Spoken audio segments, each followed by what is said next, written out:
Ջան, ինչպես դուք, այնպես էլ ես հունիսի 7-ը ծանր օր եմ համարում, որովհետև մենք տեսանք բազմաթիվ ընտրական խախտումներ, մեծից, միջին և մասշտաբային։ Մենք տեսանք, թե ինչպես կարող է գործադիր իշխանության ղեկավարը ընտրական գործընթացի ամենասկզբնական փուլում,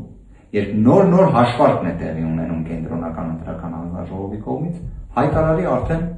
իբրև արդյունքները ընտրության, իբրև արդյունքները քվեարկության։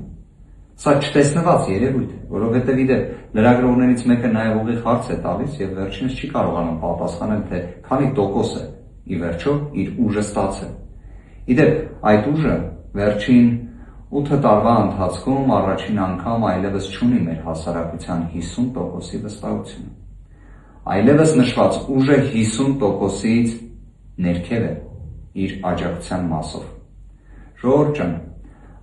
իրապես այն էմոցիան, այն ուշադրությունը, սրտացավությունը, որը դուք ցուցաբերեցիք, անչափ թանկ է, անչափ կարևոր է։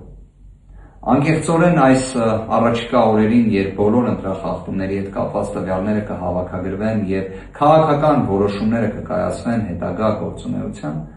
խնդրելու եմ ձեզ միշտ առաջնորդվել դրականի կանխավարկածով։ Չնայած դա մեր իրականության մեջ շատ դժվար է,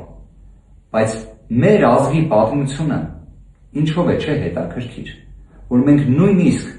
ամենաբարդ, ամենադժվար իրավիճակները հաղթահարում ենք։ Հաղթահարում ենք, երբ լինում ենք համախմբված։ Իսկ այդ պառակտումը, ի վերջո, որը բերել է այս իշխանությունը, պետք է իր ավարտը ունենա և կունենա։ Համոզված եմ դրանում։ Ձեզ լավ տրամադրություն, Աստված պահապան, ևս մեկ անգամ չափազանց շնորհակալ եմ ժողովուրդ ջան։